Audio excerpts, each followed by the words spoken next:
Alam niyo, maganda po yung maging masayahin lang, no? Na minsan nakakainis yung tao pagka nakita mo, ito na naman si lungkot. Wala nang sinabing maganda, wala nang pakiramdam na maganda, no? May dahilan tayo para maging masaya. Amen po ba? No, kasi may Diyos tayo. Okay, buksan niyo po yung Bible ninyo rito.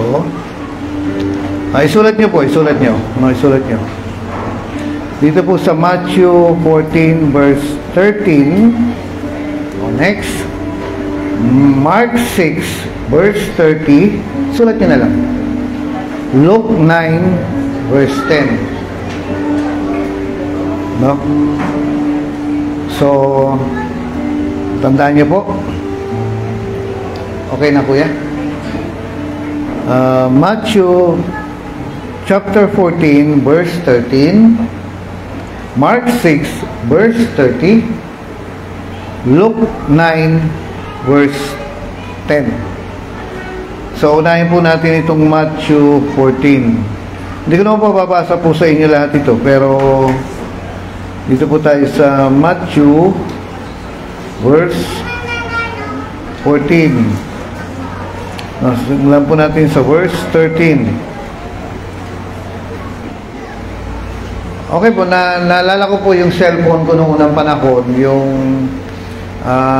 Alcatel. Kalimutan ko na kung anong model noon. Ngayon po,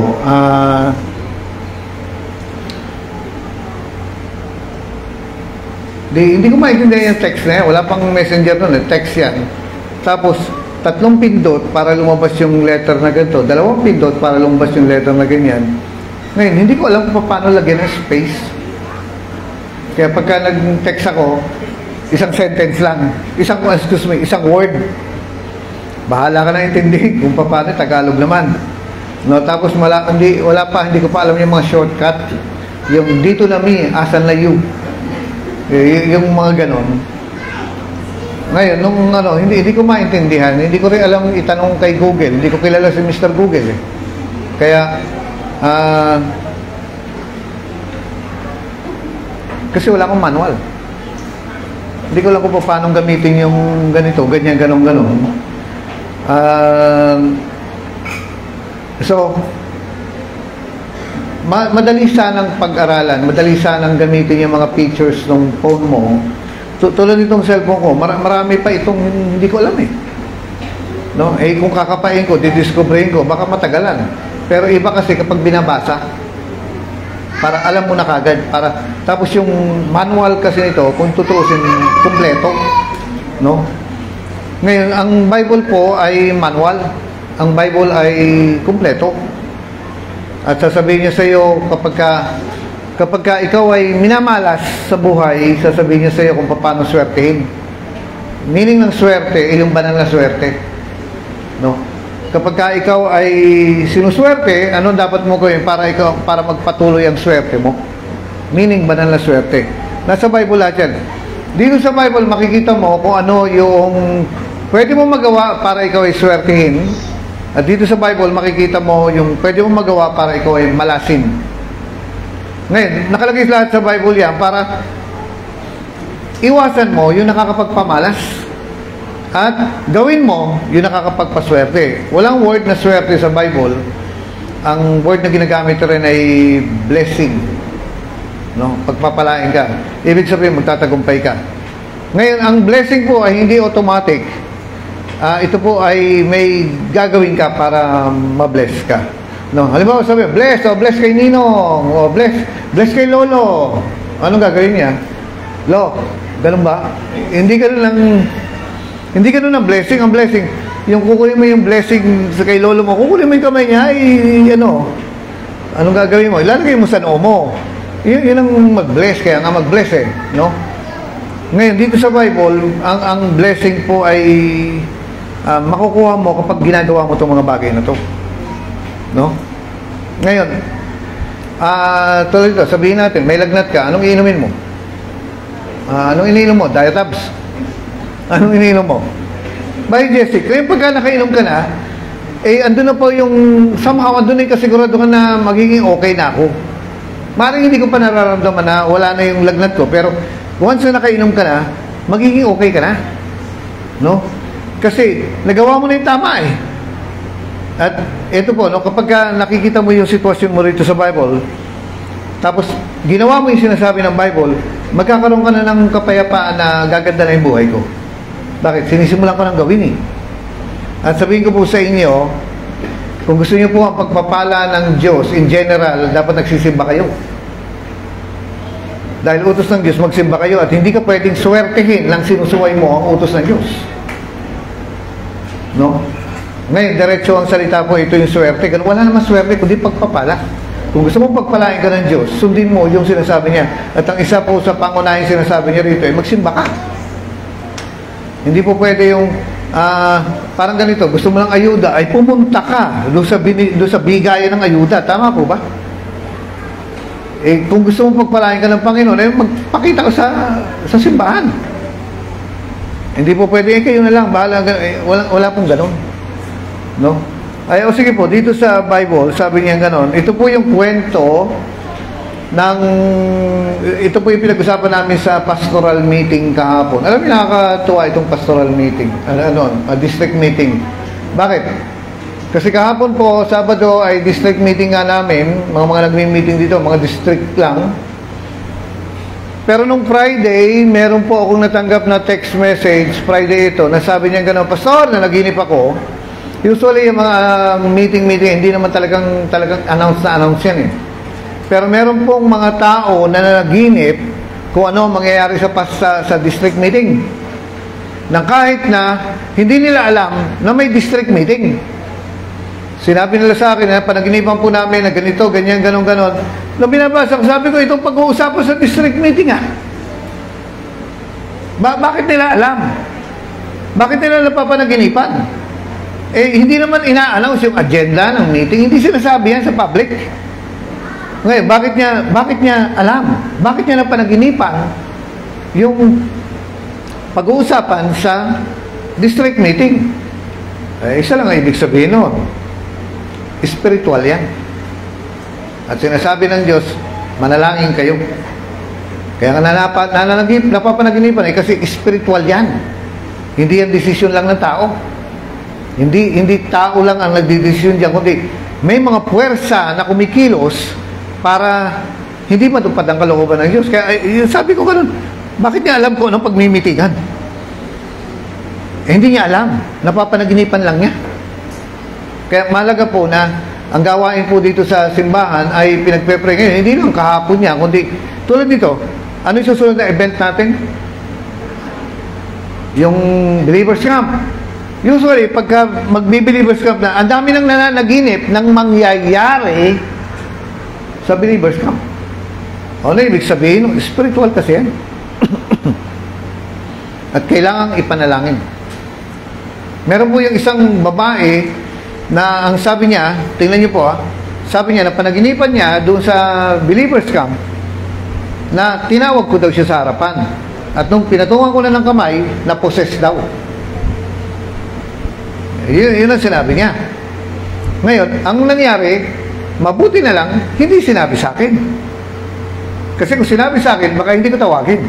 Eh, dahil sa hindi ko alam, na naginip pala ng gano'n, na kapag nandun daw siya sa Believers Camp, tinawag ko raw, pinatungan ko ng kamay, maya na-possess na. Inalihan na naman sa mga espiritu. Eh, ano nangyari? Eh, dahil lang sa naipag-pray ang camp. Sabihin mo sa katabi mo, pag-pray natin ang buhay mo. Dahilan sa napag-pray ang camp, ang nangyari po, doon sa camp, tinawag ko talaga siya. Lumapit ngayon siya. At pinatungan ko ng kamay. Pero sa halip ng masamang espiritu, ang dumapong sa kanya, napuspos siya ng Espiritu Santo.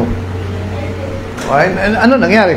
Ang gusto ng demonyo, o ng kaaway, o ng diablo, yung masamang espiritu ang didikit. Pero dahilan sa napag-pray, mabuting espiritu ang dumikit. Napuspos siya. Na-slain. Yung pagkatingin ko nga sa kanya, hindi yung slain na parang nagpatubal, talagang matigas siya, na hindi niya alam na na-slain na pala siya.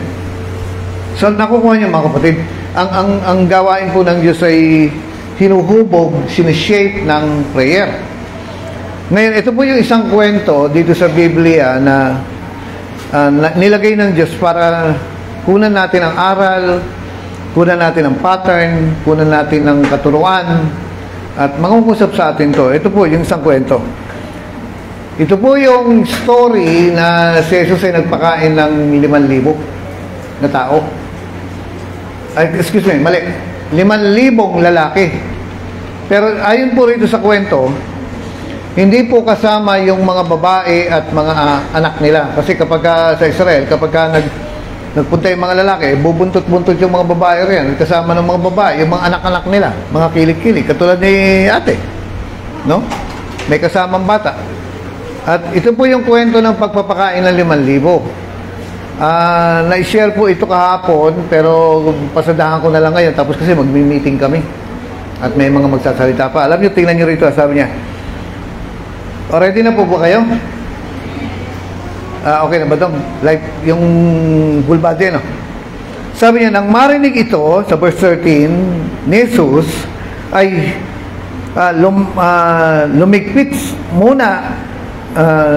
lumigpit sila muna roon sa isang daong na nasa isang dakong ilang na bukod.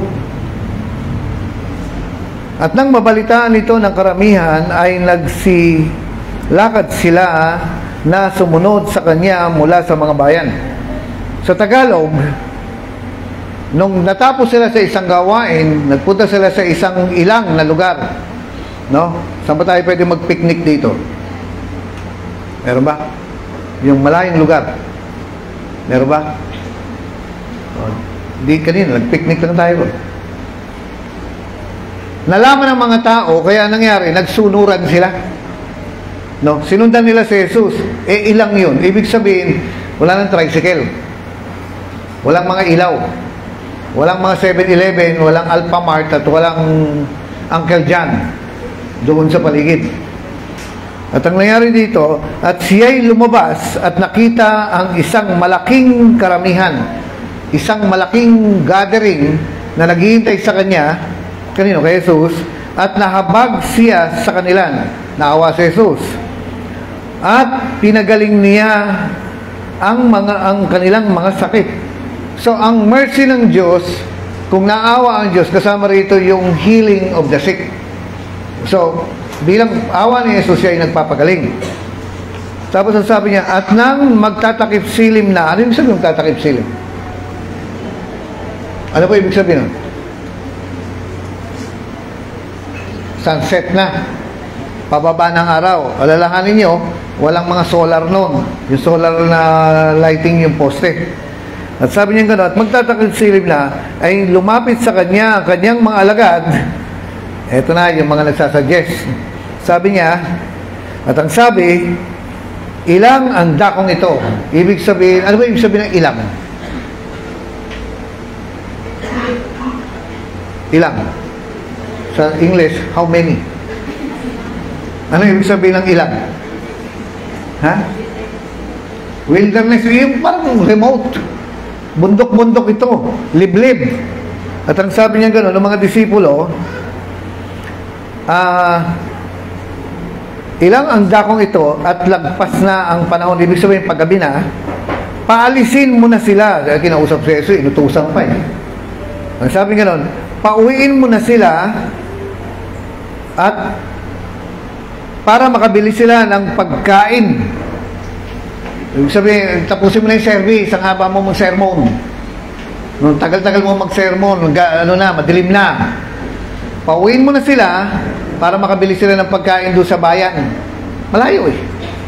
Ngayon, ito po, sumagot si Jesus, sabi niya, sinabi ni Jesus, hindi kailangan silang umalis. Hindi ko sila paalisin. Bakit? Kasi ang sabi niya, hindi pa sila kumakain. At kapag sila ay umuwi nang hindi kumain,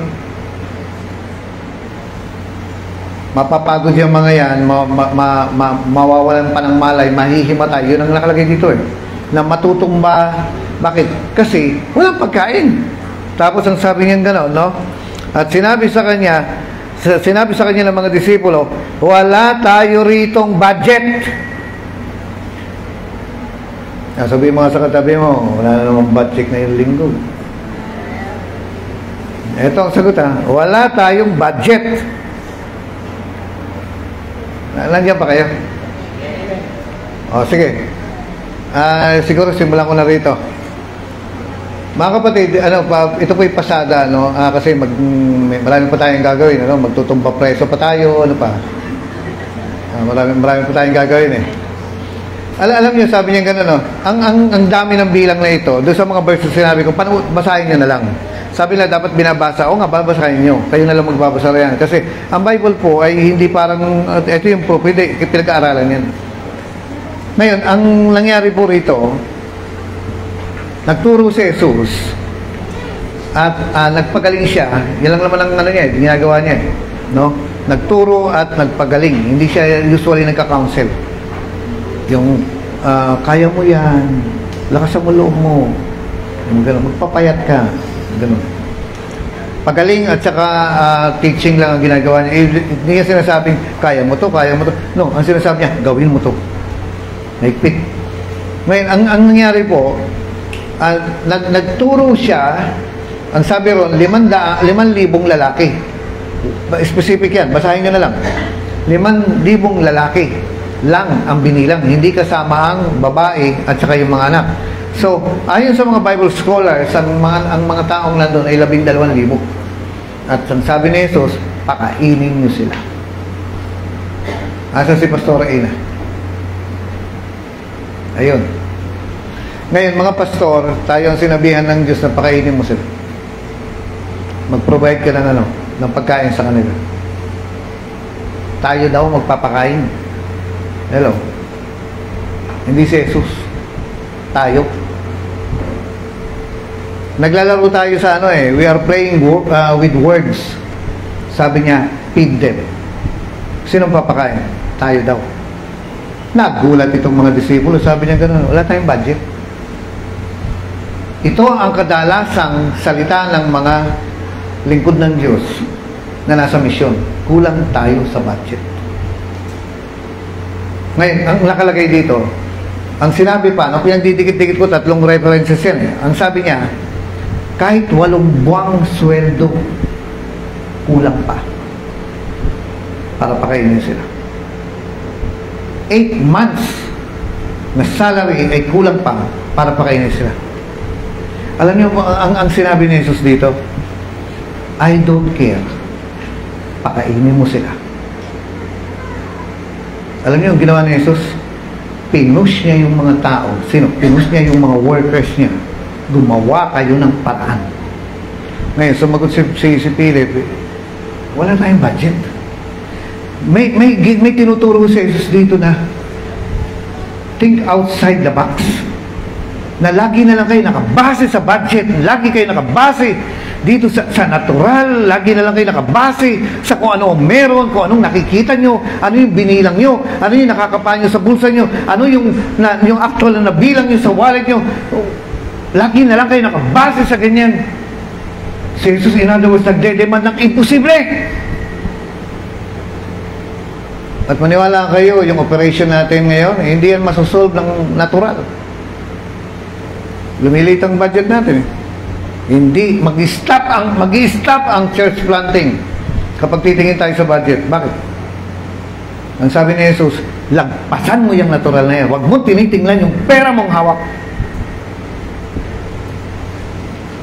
Talagang pinus niya to the extreme yung mga disipulo, pakainin mo sila.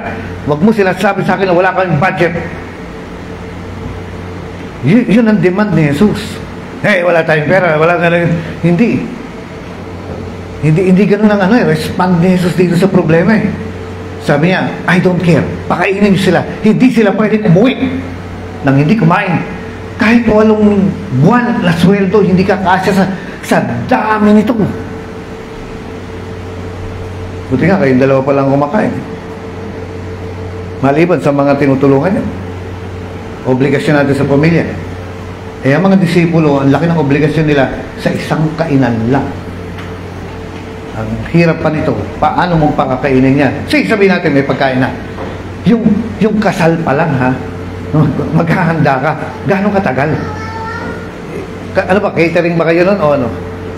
Catering. Wala na kayong pakialam doon sa ano, basta naka-ready na. Pero yung mga yun ay maagad dumating at kahapon pa nagpe-prepare na yan. Ilan lang ang bisita nyo? Meron pa kayo 1,000 bisita? Wala eh. Ikaw, plano mo 1,000? Si Johnny, ilang bang libong plano mo? Nagtitipid nga eh. Pero ito 12,000, tapos gusto mo kakain ngayon, isang kainan lang. Yung pagluluto, paano yan? Pero alam niyo, sabi ni Jesus, I don't care. Yung isang kainan lang nito, wag niyo pauwi niya, pakainin niyo lahat yan ng dinner. Lord, dinner? Sa tayo kukuha lang. Tingnan niyo mga kapatid, talagang pinus niya yung mga disipulo, pinus niya yung mga worker na gumawa kayo ng paraan. Pero alam niyo nakalagay sa Bible? Alam naman niyang gagawin, kailangan lang niyang ipasa na ng ikaw na lang ha. Itong ulo na to, kailangan to mapuwersa. Mapuwersang mag-isip ng paano ba? Nakukuha mo. O, tapos ito po, may isang bata. Sabi niya, Lord, sa kadamutan ng mga sandamukal na to eh. Isang grupo ng mga kuripot. Isipin mo, 12,000, isang bata lang nagbigay. My goodness. Kumbaga parang sabihin mo sa katabi, ang kunat mo, men, ang kunat. Pero sabi niya, isa lang eh. Sabi niya, ito, meron kong isang bata na may 2 isda at 5 tinapay. Alam niyo, tingnan niyo mga kapatid, nandiyan pa kayo? Wow, 12,000, hindi man lang makabunot ng bulsa. Sabi mo nga ulit sa katabi mo, kunat mo, men. Ayaw magbigay. Pero alam niyo kung bakit yung bata, no? Ito po ang sinasabi po ng mga Bible scholar. Si Jesus ay nagturo ng giving. Nagturo siya. At merong isang bata na sobrang bilis maniwala. Samantalang yung iba, ang tingin nila, nagpapa-offering na naman, scam yan, scam. Pero yung bata, ang sabi niya gano'n, yung bata lang ang bigay. Kasi nga, kapag nagsasalita ka lang, nagtuturo kang salita ng Diyos, kailangan lang doon yung childlike faith. Isipin mo sasabihin ng bata, wala na akong ano. Paano to? Wala na akong tanghalian. Hindi nga nakain yun kasi dinner na. Bakit? At tagal niyang mag-sermon eh. Hindi na nakain yung pagkain na yun ng bata. Pero alam niyo, sabi niya, willing ako ibigay kasi narinig niya, give and you shall receive. Ano nangyari ngayon? Ito mga kapatid eh. Tingnan niyo mga kapatid ha. 2 fishes and 5 loaves of bread. Sabi niya, eto, merong gustong mag-donate, merong gustong magtanim. Pakinggan niyo pong mabuti to. Merong gustong mag-offering. Kumbaga, sa kaanuhan ng isip mo, ang tinutukoy dito ni Jesus, sabi niya gano'n, hindi mo ito mapapakain ng budget mo lang ngayon. Kailangan ng kapangyarihan ng Diyos. At sabi niya, binibigyan ko kayo ng opportunity dahil alam ko mangyayari. Binibigyan ko kayo ng opportunity para pagpalain kayo. At merong isang childlike faith na isang child, ang sabi niya, eto binibigay ko. Bigay, niisip ng bata, wala na ako kakainin. Ay gusto kong kumain. Sasama na lang ko sa anniversary ng Del Monte para may pagkain, may kape pa. Tingnan niyo mga kapatid ha. Anong sabi ni Jesus? Basahin niyo kasi. At ibinigay kay Jesus yung 2 isda at 5 tinapay. Ibinigay kay Jesus.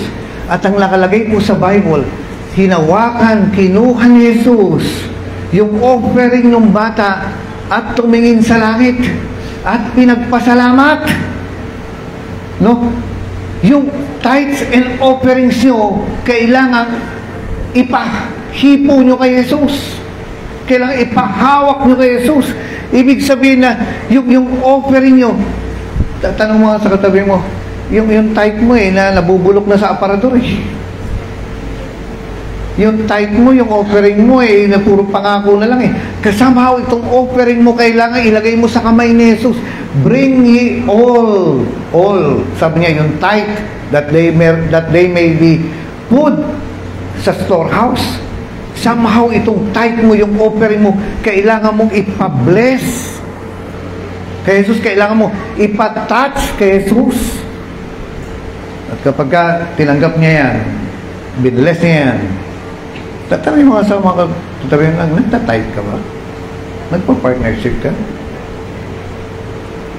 Bigyan mo ng dahilan ng Diyos na yung offering mo, ipa-bless mo kay Lord. Binibigay mo ba para i-bless? O tinatago mo na? Di ba next month na lang? Pagdating na, hindi next month na lang. Susunod, hindi next month. Ano nangyari? Paano ko ba sabihin ito? Nababaon sa utang yung tithe na kung isang taon na ako hindi nagtatithe. Ba't kaya ako pinagpapala ni Lord? Paano? Hindi naman dumarating sa kamay ni Jesus yung tithe mo. Kasi hindi mo nilalaglag. Puro ka pangako. Mali na ba? Hulog mo. Bigay mo sa Panginoon. At hayaan mong mahawakan ni Jesus yung tithe and offerings mo. At nagsabi po rito, nung nahawakan ni Jesus yan, binless niya. Ngayon, ito na. Nung na-bless na niya, sabi niya sa mga disipulo, upo. Upo. Sabi mo sa katabi mo, mag-ready ka sa pagpapala. Tapos ano niyo pa kung sabi niya, umupo kayo sa damuhan. Ngayon, sa ibig sabihin nito, natural sa damuhan. Kasi ang ibig sabihin po ng damuhan, dito ka kakain. Hindi sa tuyot na lugar, sa damuhan. Sabihin mo sa katabi mo, mag-ready ka sa pagpapala. Alam niyo, anong nangyari? Napakain lahat eh. Na-distribute. Bakit kasi yung tithe mo, pinahipo mo kay Jesus? Hindi yung tinago mo. Oo nga, may tithe ka, pero di mo binibigay. Kaya gusto ko pong sabihin ito ngayong hapon, kasi para believers na. Mga believer na. Kasi usually, ang umaatin ng hapon, believer lang. Di ba? Kasi nag-uuwian na yung iba. Bakit? Busog mo yun. Nag-aawitan na kayo rito, kumakain pa kami. No, babalikan ko pa yun, sarap kaya ng sisig. Sinipon ako sa anghang. Yung offering mo, napahipo mo ba kay Jesus? Nahawakan ba ni Jesus? O, gumanong ka. Ba't ayaw bumukas? Bakit ayaw? Take mo ang kamay. Ayaw mawala. Pang-believer po ito. Nakukuha niyo mga kapatid. I don't care kung malaki, maliit ang binibigay mo as long as binibigay mo sa Panginoon na masaya ka. God loves a cheerful giver. At kahit na isang kusing na lang ito, basta mahalaga sa iyo, binigay mo sa Panginoon, hayaan mong mahipo ni Jesus yung offering mo. Huwag mong imbak na next month na lang ako magbibigay. Next month ako magbibigay. Anong binibigay mo? Wala. Ang pagbibigay mo nakadepende sa pangako. Saan? Sa imagination. At tingnan niyo po nangyari. Sabi niya, nung nakarating na sa kamay ni Jesus, nung nakarating na sa offering plate, yung offering mo, yung tithe mo, yung pledge mo, o yung kung ano man, yung blessing na yan, ano nangyari? Kinuha ni Jesus at pinagpa-thank you niya. At ano nangyari? Dumami. At napakain ng lahat ng mga tao. At ang sabi rito, mga kapatid, ano ba yung ulam niya ron? Ano ba yung bilog na ganun doon? Ha? Norton blue? Cotton? Cordon blue? Blue? Hindi naman kulay blue. Bakit ganun? Ginatawag ano? Ano pa? Meron yung chicken na ano eh. Chicken fillet. Tapos meron pang yung sisig, pansit, ano pa? Shanghai, Tokyo, ano pa? Spaghetti. Yung spaghetti may malaking hotdog. Ano pa? Ha? Barbecue. At saka ano pa? Kanin. Hindi masarap yan kapag walang kanin eh. Ngayon ganito, aaminin ko sa inyo, sino ba yung naghanda po? Sino yung naghanda? Si Leroy? Nakita kita, gumanong ko eh. Sino? Ayan, ganito. Mga kapatid, busog ako, pero bitin pa. Babalikan ko yan mamaya. Wala mag-aalis ng plato ko, ha? Pero alam niyo rito, may tiyan na nga ako, malaki na eh. No, mas malaki lang yung kay Dakanay. Pero dito, alam niyo nakalagay sa Bible? Dahilan sa offering mo, maraming mga tao makakakilala sa Panginoon.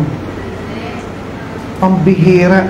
Sa isang offering mo, 12,000 ang naabot. Sa isang maliit na sakripisyo mo, 12 taong nakinabang. Pagkain lang yan, ha? How much more yung buhay mo? Hindi ka naman mukhang isda. Pero yung kakainin mo na lang, binigay mo pa. Sabi mga sa katabi, yung kakainin mo na lang, binigay mo pa. Anong tawag doon? Sakripisyo. Yung kakainin mo na lang, in-offering mo pa, tingnan mo naabot. How much more yung kung nag-worker ka? Ilan ang maaabot niyan? Andiyan pa kayo? Napakain ng lahat. Ito nakakapagtaka. Pero gano'n kaya katagal ang distribution niya? Tagal naman ng handa. Gutom na ako. 12,000 niya. Ano nangyari? Paano nakarating nga doon sa dulo? At ang sabi ng Biblia, sobra pa. Ilan na sobra? 12 baskets. Bakit? Kasi may 12 na disipulong magbubuhat. At hulaan nyo, kanino pupunta yung 12 baskets na yun? Sa bata. Give, you shall receive. Ang Diyos hindi madaya na ibalik sa iyo yung binigay mo. At pagkatapos ng pagbigay mo, 12 taong naligtas. 12,000 taong naligtas. At pagkatapos nun, kung ako makita ko yung offering ko ay nakapagdala ng 12,000 kaluluwa sa Panginoon, hindi ko naiisipin ang magutom. Lalo, nagutom ako, hindi na. Mag-uumapaw ako sa saya. Dahil yung sakripisyo ko na 1 meal lang, isang kain lang, parang isang pagkakataon na nalipasan ako ng gutom.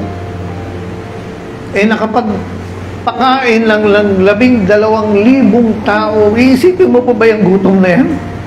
Hindi na. Pero ang Diyos iniisip niya, pagkatapos ng kaligtasan, pagkatapos ng salvation, pagkatapos ng himala, pagkatapos ng lahat, sabi niya gano'n, sino nagbigay nito? Ipunin lahat yan. At nagpa-paraphrase po ko, sabi niya, bigay niyo sa nagbigay, ibalik niyo sa nagbigay. Hindi madaya ang Panginoon sa mga sakripisyo natin. Yung paggigitara mo, pag-follow up mo, pag-visitation mo, pag-soul winning mo, pag-offering mo, pag-pray mo, na tanumang sakripisyo na dapat sa iyo yan. Dapat ikaw ang nakinabang rehan, pero pinagpaliban mo, alang-alang, dahil naniniwala ka na yung tinuturo ni Jesus ay totoo.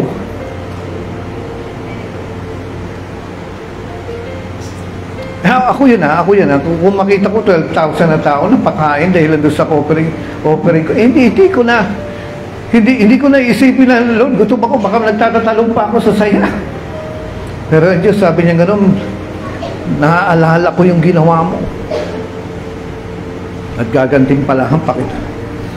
Kung yun pagkain lang, how much more nag-worker ka?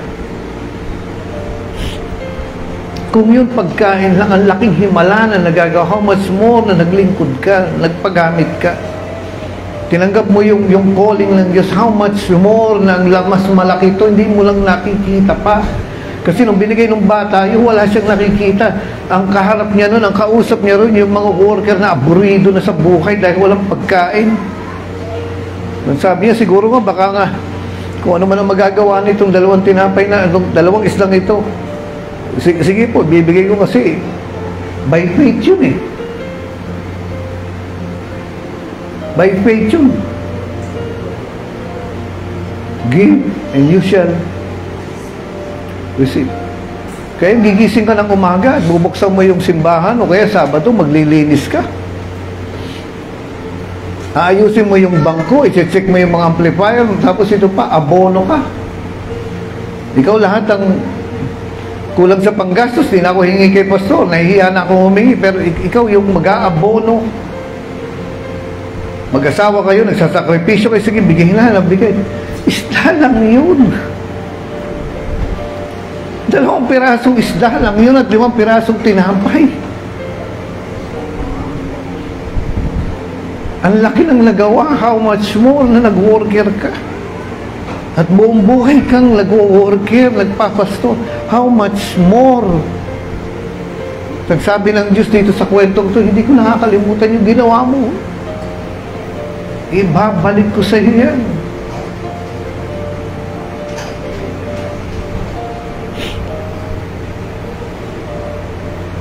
Alam niyo, ito yung abono ministry.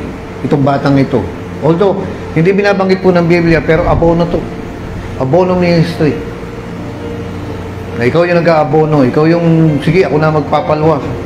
Ako na maglalabas. Ako na ang gagawa nito ganyan. Huwag na natin gambalain si pastor. Wala nang budget yung simbahan. Abono ministry. At kayong dalawa lang Diyos ang uusap.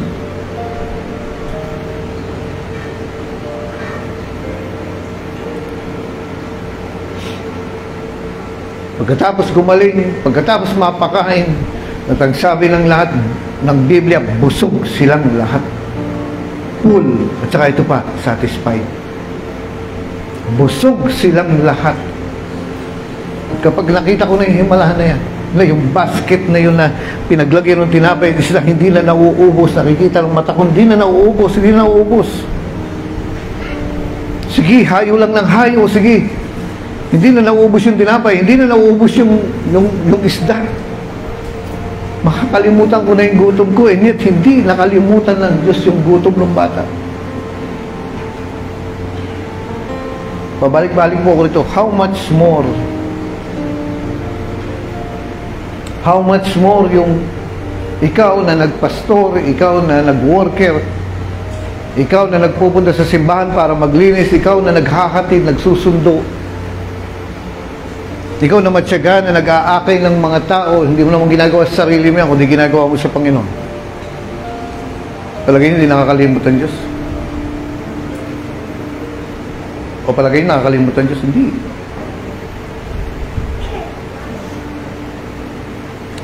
Itong darating ang time, matatapos po ang soul winning. Bakit? Rapture eh. Darating ang time, matatapos ang pagsisimba.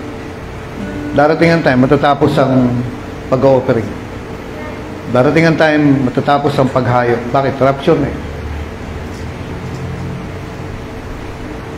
Pero ikaw na naging tapat mula noon hanggang ngayon, hanggang sa pagdating ng Panginoon. Hindi lang 12 baskets ang matatanggap mo.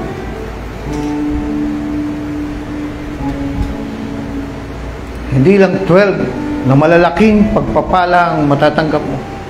Ang Diyos marunong gumanti. At kung babasahin po natin ang Biblia, sabi niya, malapit na akong dumating at daladala ko mga gantimpala niyo.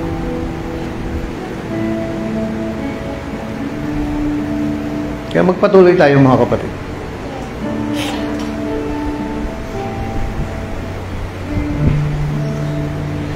Sa'yo'y lumalapit, sa'yo, mahal na Panginoon,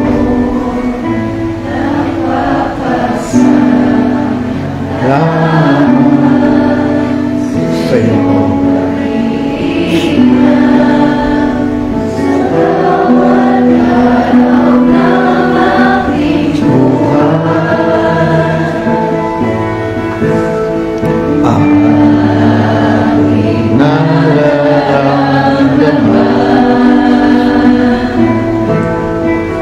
pag-ibig mo ang tapat.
ngayon po, may mga simbahan po na naitayo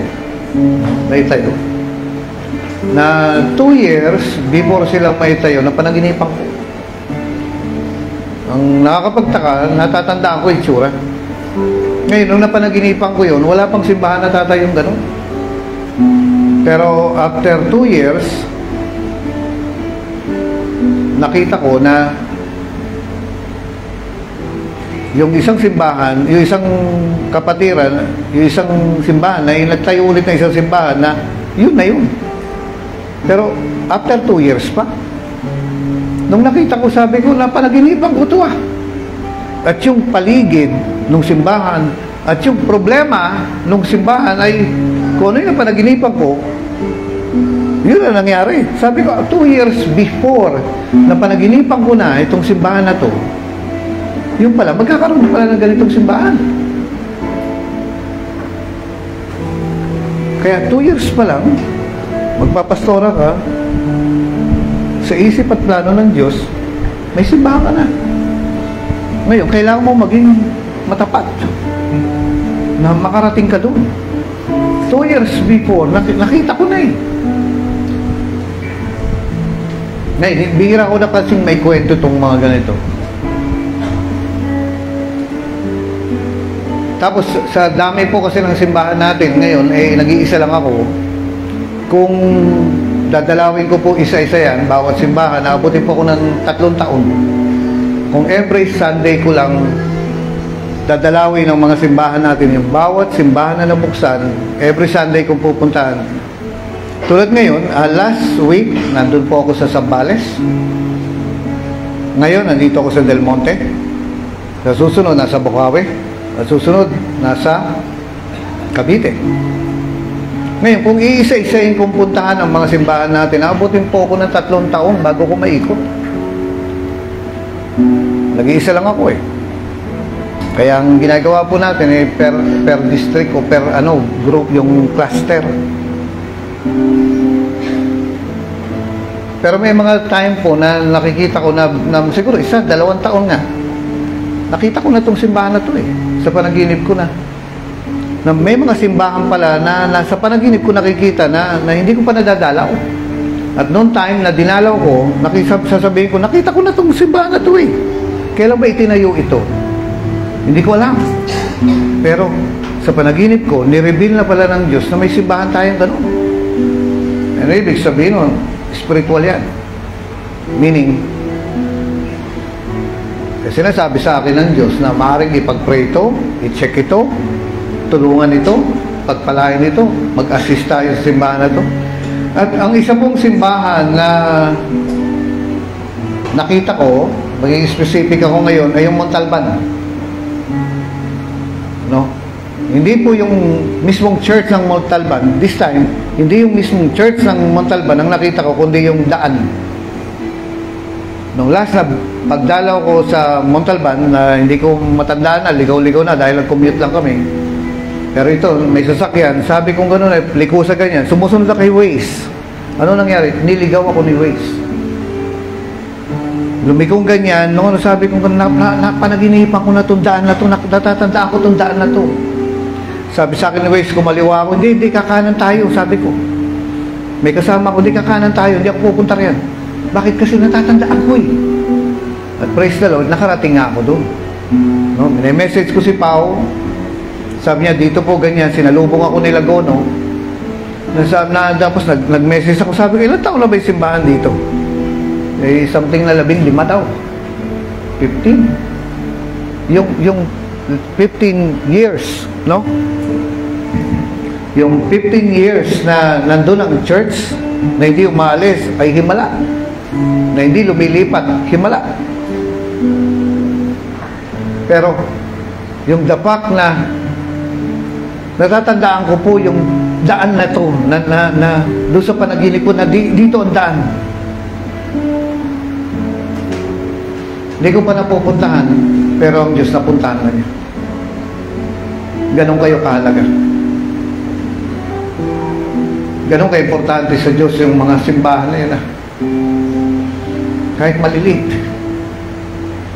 Kasi sabi naman niya, kung saan ang dalawa o tatlo na nagkakatipon, andun ako. At maipapasa natin, ma-overcome natin ang problema sa budget dahilan sa himala ng Diyos. Inaalis ka niya doon sa natural at dinadala ka niya sa supernatural. Think supernaturally. Mag-isip ka sa supernatural na paraan. Dahil ang katwiran ni Philip, 8 buwan na sweldo kukulangan sa pagkain na ito. Ngunit pinuwersa niya yung mga disipulo niya, mag-isip ka. Hindi 8 buwan na sweldo ang makakapagpakain rin. Himala lang ng Diyos. Kaya ano dapat lalabas sa bibig natin? God will provide. Matatapos natin itong assignment na ito. Makakapagtayo pa tayo ng mga sima in spite na kulang ang mga manggagawa at kulang ang pera. Makakapagtayo tayo. Makakapag-produce tayo ng mga disipulong ibibigay nila ang buong buhay nila sa Diyos. Kakalimutan nila mga sarili nilang pangarap. At ang magiging pangarap nila ay ang pangarap na ng Diyos sa kanila. Bagamat ako'y nabubuhay, hindi na ang buhay na ito ang nabubuhay, no? Kundi ang buhay na ni Jesus na siyang tumubos sa akin. Pag nagbabautismo po ako sa tubig, hawak-hawak ko yung tao at ilulubog ko na sa tubig. Papahawakin ko sila sa ilong. 2 kamay, nakaganon sila at nakaredy. At sasabihin ko, pakinggan mo ang sasabihin ko. Halimbawa, sabihin natin si Ezekiel. Sasabihin ko, habang hawak ko si Ezekiel,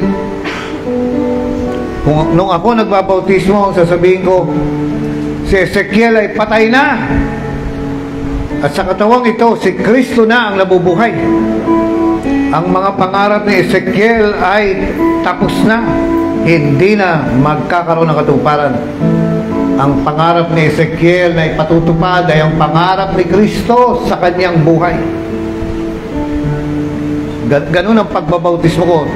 Tapos na ang buhay ni Cheska. Patay na si Cheska. Patay na ang nakaraan niya. Wala na. At sa muling pagbangon niya, bagong Cheska, bagong pagkatao at bagong pangarap. Ang ipatutupad ni Cheska sa buhay niya ay ang pangarap na ng Diyos sa kanya. At sa pangarap na yun, Cheska, kasama kami. Hindi katulad ng pangarap ng iba, madamot. Sarili lang nila, iniisip nila, sariling pamilya lang nila. Pero ang pangarap ng Diyos sa mga worker, kasama ako, kasama ka, kasama ang mga nakapaligid, kasama yung ibang tao kahit nandun sa malayong bansa. Sakop na sakop ang mga lugar, ang mga tao. Dahil niya, hindi kasi madamot yung pangarap na ibinigay ng Diyos sa kanya. Samantalang ang pangarap mo, sa'yo lang. Yung ako. Pero ang pangarap ng Diyos, kapag nilagay niya sa'yo, kasama ako, kasama ka, kasama ang pamilya mo, kasama ang mga kamag-anak mo, kasama yung mga kaaway mo, kasama yung mga taong hindi mo kakilala, kasama yung mga taong hindi pa narinig ang pangalang Jesus, kasama yung mga tao doon sa kasulok-sulukan na walang pag-aasang maligtas kung tutuusin, pero dahilan sa pumayag ka na kunin ang pangarap na yan. Hindi selfish ang Diyos, napakalawak ng pangarap ng Diyos. Kung papayag ka lang. At kung payag ka na, magpabautismo ka. Tama ba ako? Ang pangarap ng tao, selfish eh. Ako lang, sa akin lang. Yung future ko lang. Pero ang Diyos, lahat tayo kasama dyan. Kaya nga, sabi niya, kung hindi mo kayang iwan ang mga bagay na ito, hindi ka karapat dapat na sumunod sa akin.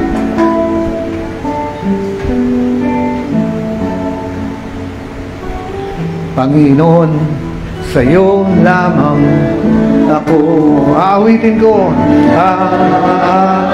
awitin ko ang kabutihan mo.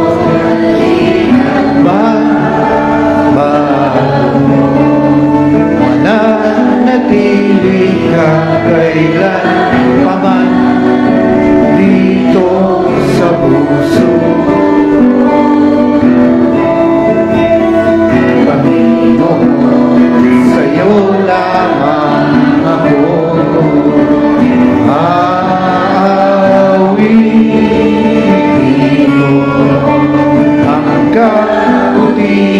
mo na di nagbabago. Nanatili ka kailanman dito sa puso ko.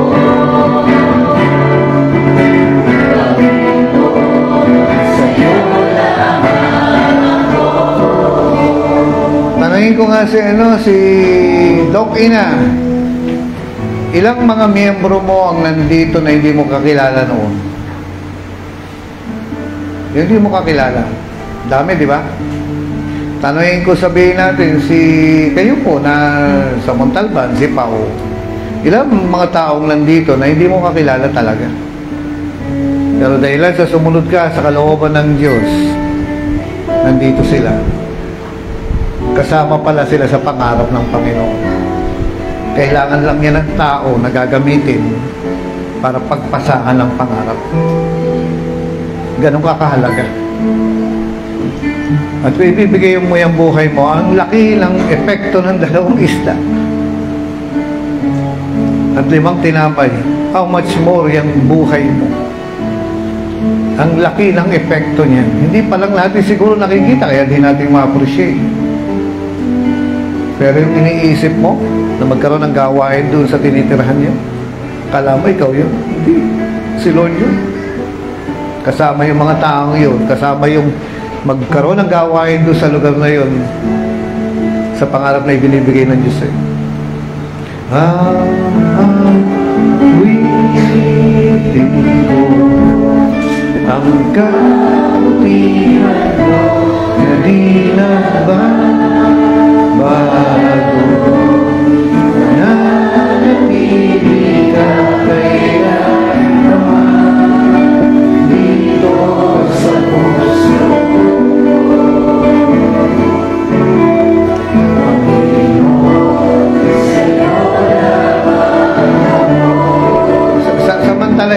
Samantalahin ko, marami pong salamat dahil dito sa lugar na ito, meron po tayong 5 na ilabas, no? At ang plano po sa kanila, tinanong ko, magla-lifetime. Magsisimulang mag-worker yan hanggang sa magpastor. 5 po ang galing sa inyo rito. Ngayon, ang isang sign na nagagawa mo ang pinagagawa ng Diyos, yung nagiging simbahan ka, nagpo-produce ka ng mga manggagawa. Dahil yan ang prayer request ni Jesus. Ngayon, marami pong salamat, purihin ang Panginoon, nakapaglabas kayo ng 5. No? Ito sabi niya, Pastor, ako rin. No? Ina-appreciate ko po kayo. Itong mag-asawa, si Pao at saka si May, no? Leroy and Ina. At siyempre si Joe at saka si Tina. Ngayon, hindi po ako naniniwala na hanggang 5 lang yan. Ay, alam niyo pa kanina, kinukwento ko sa inyo, yung isang kasama niyo, taga-taga rito yun. Yung may hawak siyang lampara, na kapag ka nagdadaan siyang ganon, nagkamali pala ako, no? I stand corrected. Hindi pala nakatali, nakabilanggo. Nakakulong yung mga tao rin. At yung naganon mo lang, nalehas mo lang, sandali lang, wala pang 1 second. Nakita niya sa pangitain na may hawak siyang lampara. At kapag naliliwanagan yung mga tao, yung bilangguan, nabubuksan. Very symbolic. Nagagamitin niya ang taong ito.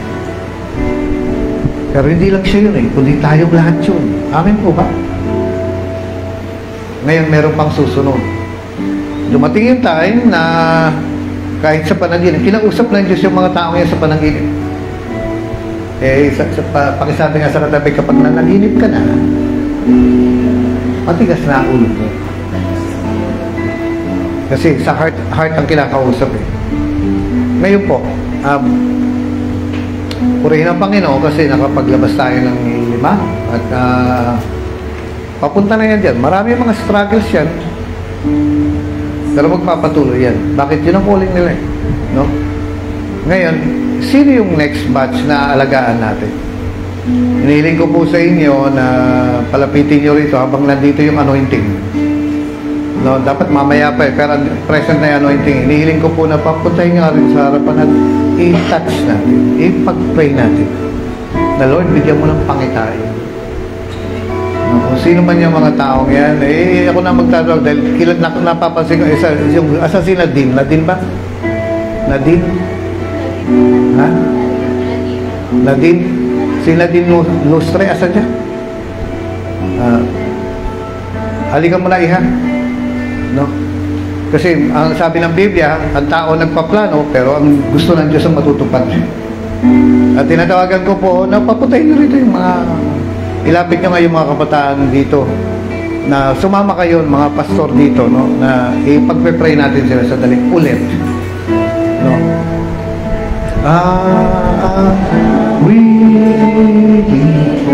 Mahiya itong alika rito.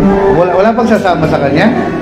Yung mga next batch na inaalagaan nyo na next naman sila na ilapit natin sa Panginoon na one day mag-worker at magpapastor itong mga ito kahit ayaw pa nila. Hindi naman persahan ito, pero inilayas na. No? Habang kayo po nandito, Panginoon, sa iyo tawagin niyo sila rito dahil hindi ko pa kilala ito kilala ko Sige po, habang inaawit natin ito, ako sa iyo'y lumalapit. Alika rito. Ano bang pangalan mo talaga? Nadine? Nadine. Malambot. Alika rito. Salamat sa iyo. Natawagan ko yung mga district pastor. Yung district pastor lang. Dito po kayo.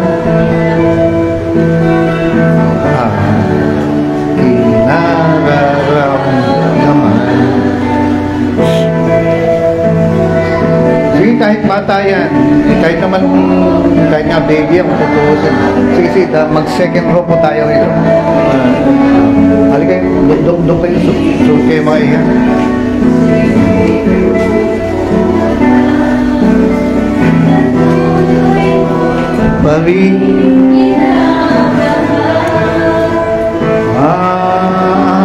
Ito ako kayo mga district pastor, tatlo po sila.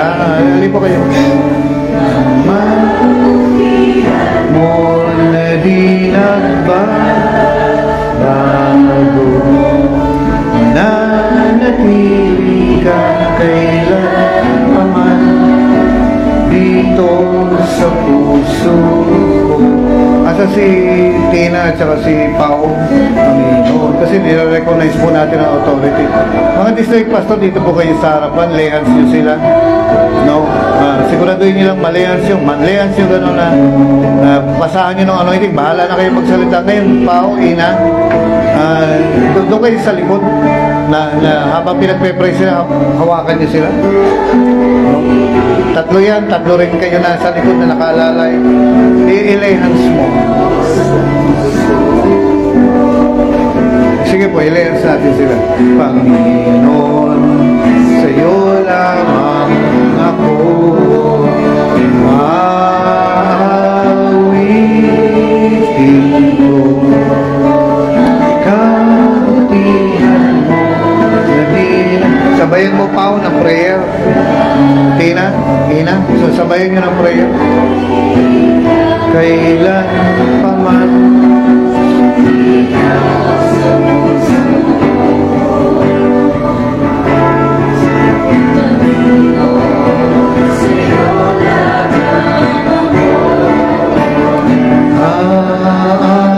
awitin mo ang kabutihan mo na di nagbabago. Mananatili ka kailan pa man. Maring sabihin mo, napag-pray na ako, no? Paulit-ulit na prayer, maniwala kayo. Paulit-ulit na prayer yan.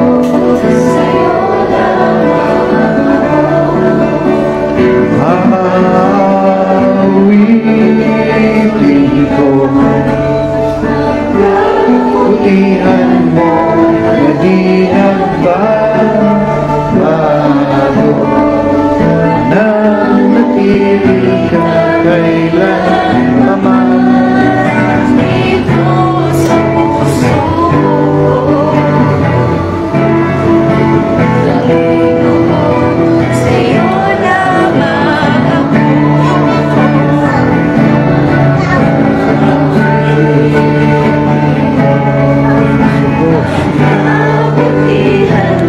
May nasisense ako na something na word na lumabas ka sa shell mo.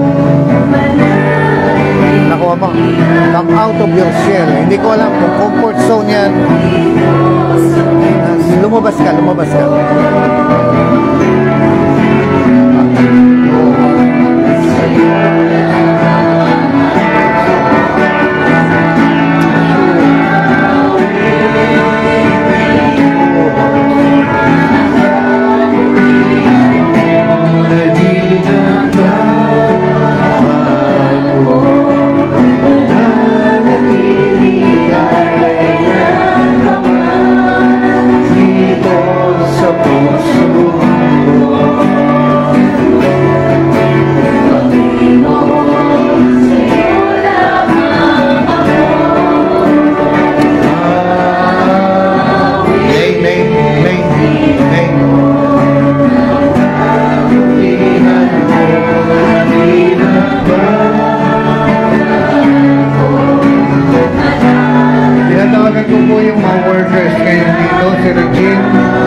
Jello.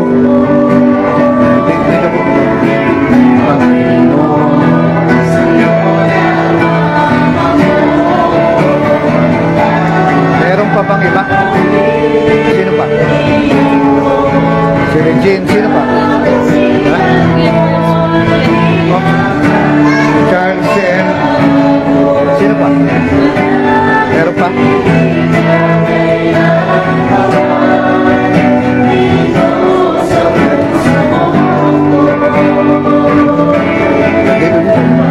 Meron pa na worker dito. Wala, o sa ilo, tinataas sa English.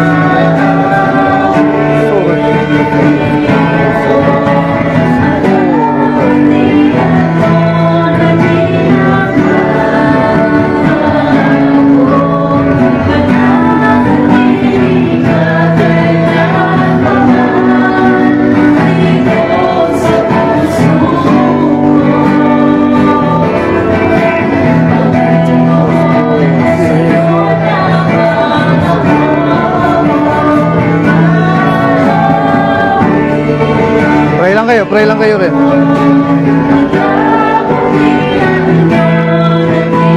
May nasisense ako sa iyo ng urong-sulong.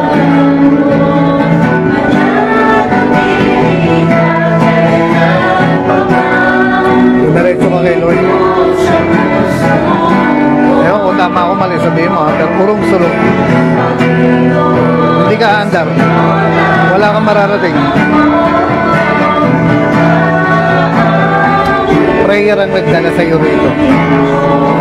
Hindi aksidente na nakarating ka sa katayuan mo. Panalangin. Maraming panalangin ang kumilos. Kaya ka nandiyan. Ngayon, huwag mo apakan yung preno. Pante, atras. Patuloy kayo. Mas maganda ang buhay mo kayo. Kasi pray lang kayo.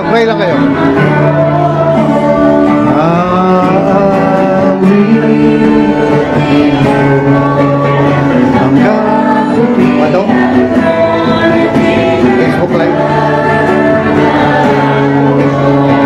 Manatili ka kailanman dito sa puso.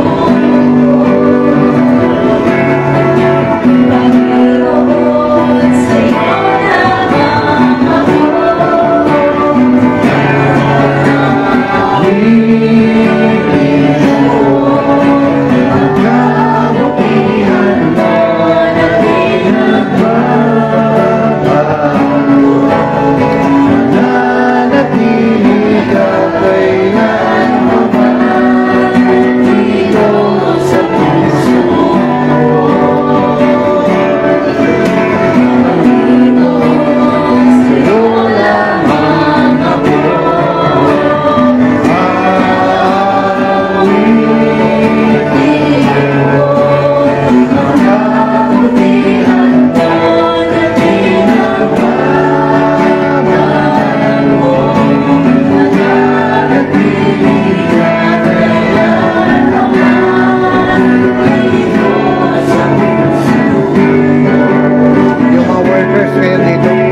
Tina, si Joe, tulog ata si Elijah, no? Si okay lang.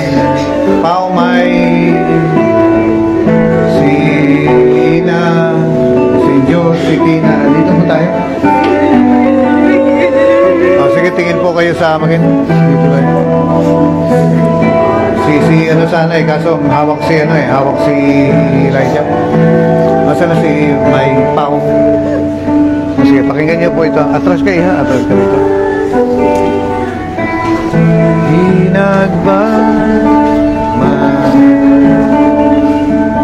Lapit pa kayo.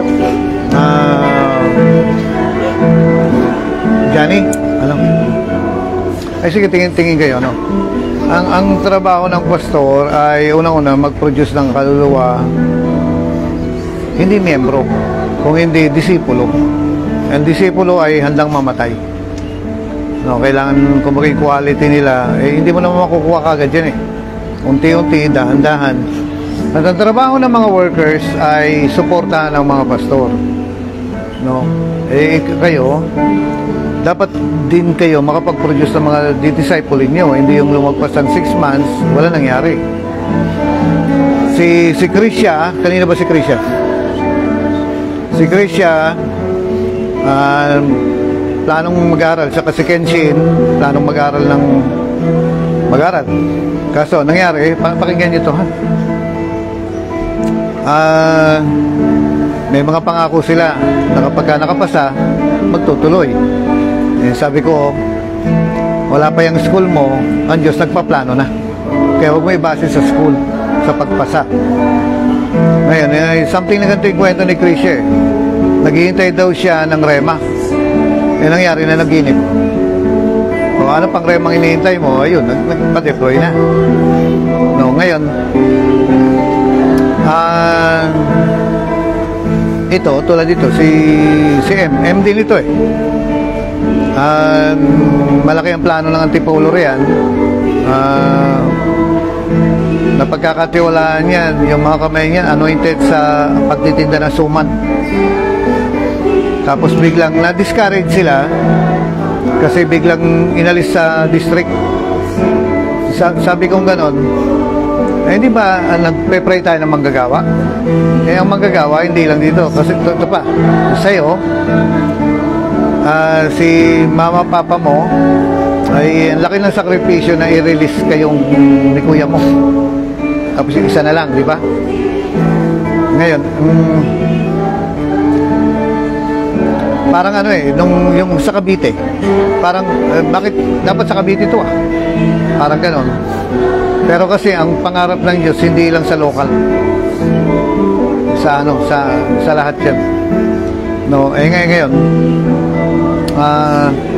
may mga workers na burn out na, kaya hindi na maganda ang performance, pero tinawag pa rin.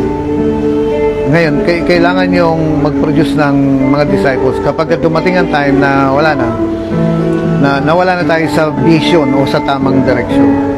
So bantayan nyo sarili nyo. Ito ay ilang taon ka na ba? 16, 69, 77? Ay, ilang taon ka na? 16. Nung sinabi ko na umuwi ka na raw kasi minor de edad ka, ay nag-iiyak. Nakita nyo ba yun? Isipin niya yung pinapabalik, pinapauwi, ibang worker ay tuwan-tuwa. Pero bakit siya yun niya? Kasi hard. Alam mo ba, mas nakikita ko nga si Jesus sa'yo kasi si Jesus nung bata pa lang, wala sa computeran, nandun sa simbahan. Ewan ko ba, bakit ang gusto ni Jesus yung church? Bakit ang gusto ng mga ito ay church? Para bang, kahit wala na akong pangarap, basta dito na ako sa church. Para bang sold out na. Yung doon mo makikita kung ando talaga si Jesus na parang wala nang appeal ang mundo sa akin. Kasi ayoko nang mahiwalay sa gawain. No? Kaya nga may something dito sa bata Ngayon, the more na nagpapakita kayo ng interest sa plano ni Lord, lalo kayong napapalapit. Ayan, alalahanin nyo yung mga sinakripisyo, masigit pa yan sa tinapay, masigit pa yan sa 2 pirasong isda na malamig. Baka matigas na yun kasi lunch pa yun eh, hapunan na. Wala nang time kainin yung bata. Ang ibinigay nga ng bata eh, yung tuyo na eh. Yung nga lang kasi, hindi na niya makain kasi pwede naman niya kainin. Kaso, pinili na lang niya na, mukhang gutom na tong bata. Kung tutuusin, alam niya naman ng bata, maarte yan. Walang kontrol yan. Hindi ko alam kung nasan yung nanay yung time na yun. Pero, masigit pa kayo sa isda. Saka ito, sarili niyong desisyon yan. Sarili niyong kagustuhan yan. Kasi kung hindi, aalis kayo. Kung pinilit, tinulak lang kayo, aalis kayo. Pero sarili niyong kagustuhan yan. Gusto ko pong sabihin sa inyo na hindi masasayang yan. Kasi ulitin ko, kahit minsan mukhang isda tayo, masigit pa tayo sa isda. Masigit pa rin. At yung bagay na yan ay hindi lang 12,000 na tao mapapakain. Kaya nasa inyong pangangalaga, sa inyong kamay na mapalo silang inourish, encourage, at maniwala kayo, tayo ang magtutulak sa kanila na ipako sa krus. Pag dumating yung time na yan, nakikinig kayo.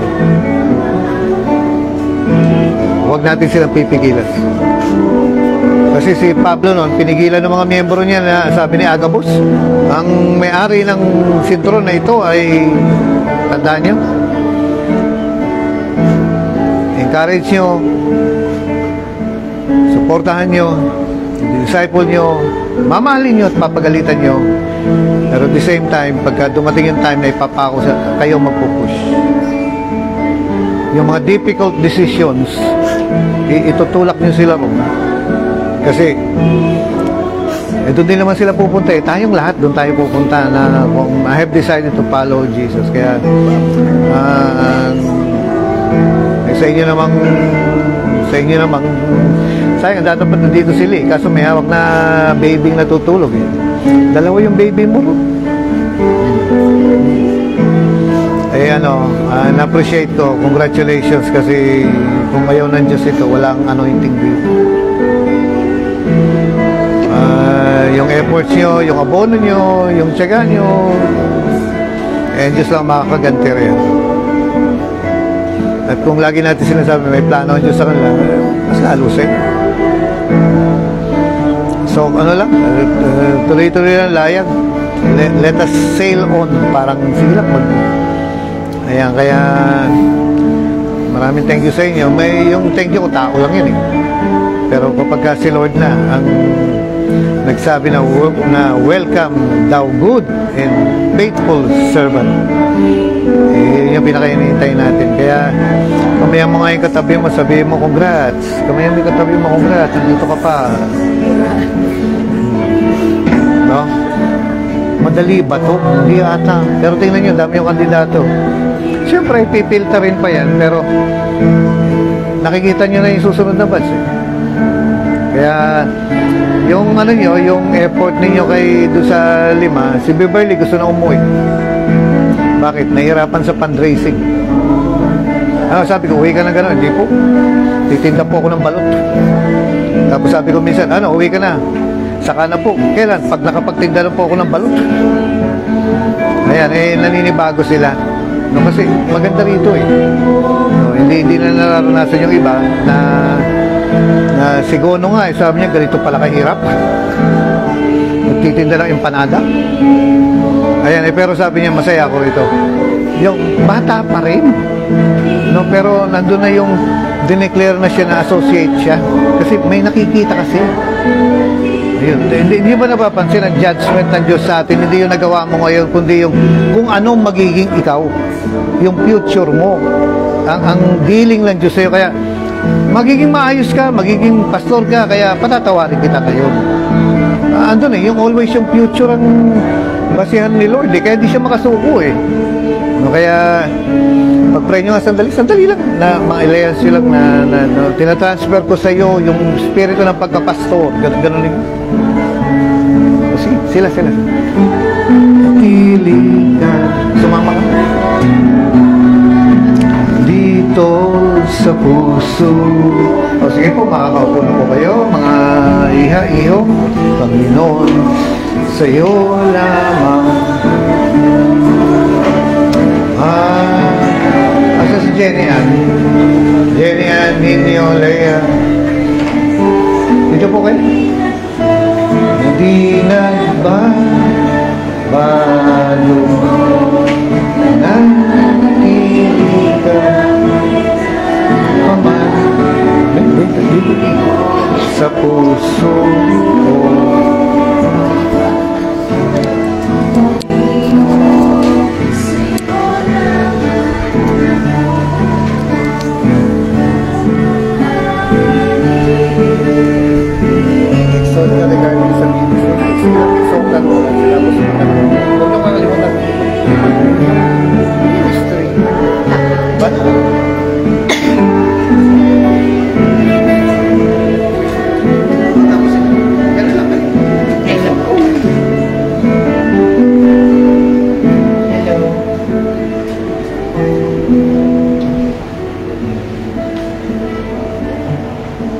Marami na po tayong mga narinig dun sa shinare po sa atin, no?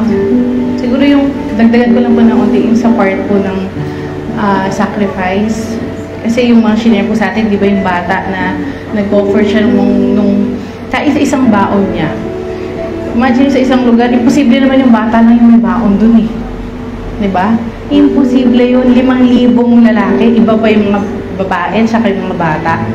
Pero alam niyo po, yung bata na yun, willing siyang mag-sacrifice. Kasi may something po sa pagsasacrifice na mabango sa harapan ng Panginoon. Yung isang bagay, sabi niya, di ba, I will not offer anything that will cost me nothing. Ang mabango na handog sa Panginoon ay yung may sakit, mabigat sa'yo. Yung parang ito na nga lang, ibibigay mo pa sa Lord. Isa pong example nito ay si Abraham. Kilala po natin si Abraham, di ba? Yung kaisa-isa niyang anak, tiningnan ng Lord kung kaya niyang ibigay sa kanya. Isa na nga lang yung anak niya. Sabi pa ng Panginoon sa kanya, ibigay mo nga sa akin yung anak mong yan. At alam niyo po, nung nakita ng Panginoon na kaya niyang ibigay lahat, pinagpala siya ng Lord. Pinagpala siya. Actually, siya ang pinakamayaman na nabuhay sa mundo. Bukod kay siya, kaya nga tayo lahi niya eh. Under tayo sa lahi ni Abraham eh. Kasi pinagpala siya ng Diyos. Yung lahi niya naging kasing dami ng bituin sa langit at kasing dami ng sand. Ganun siya blinas ng Lord dahil meron siyang willing siyang mag-sacrifice. Alam niyo po kanina nagsishare si Pastor Boy, naalala ko nung kami nagsisimula sa ministry. Kami po, ako po ay nagsi-children noon. Pupunta po ako sa lugar ng Batangas. Pupunta ako doon, naka-ready ako noon. Magdadala ko ng mga tinapay, coloring book. Bakit? Tuturuan ko noon sina Joanne Batangas, si Rose ba? Ayun. sorry. Hindi daw siya motor. Si Rose, si Hershey, yung mga yan, estudyante ko sila noon, sina Bradley. Alam ko si Rose, akit pa yun sa likod ko, nilalagyan ako ng mangga sa mukha nun eh. Nung bata sila. Pero alam niyo po, minsan, pupunta ka ng malayo, magbabiyahe ka para magturo ng mga bata.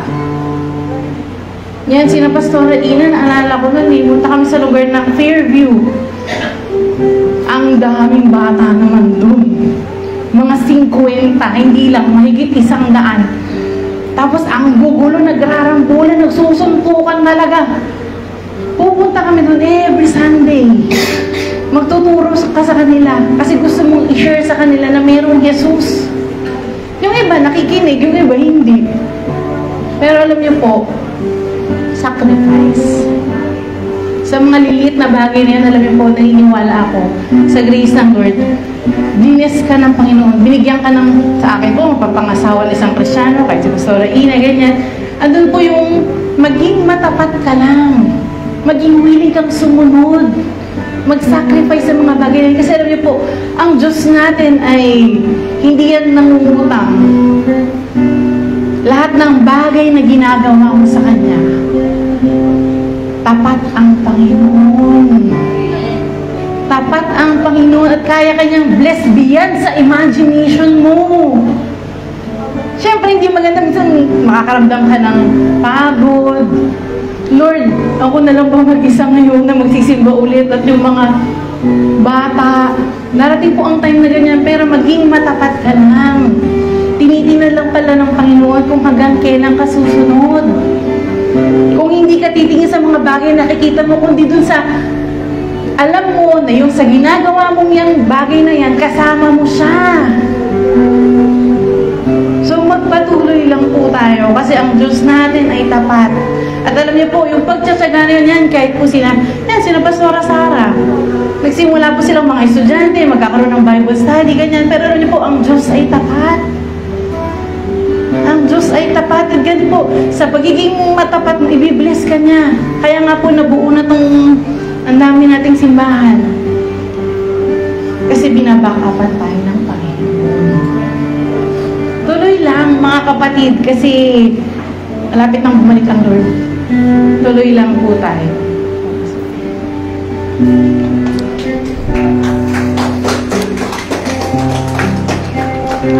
Ayan, alam niyo po, ang pag-ministry ay hindi madali. Ay, nabibless na ako. Alam niyo po ang buhay ng isang Kristiyano ay masayang tunay. Amen? Kung kwento ko po magmula umpisa hanggang ngayon, hindi ko matatawaran ang goodness and faithfulness ng Diyos sa buhay ko. Nadapa man ako. For 6 years po, miyembro po ako ng Bagong Silang na dating nagpastor.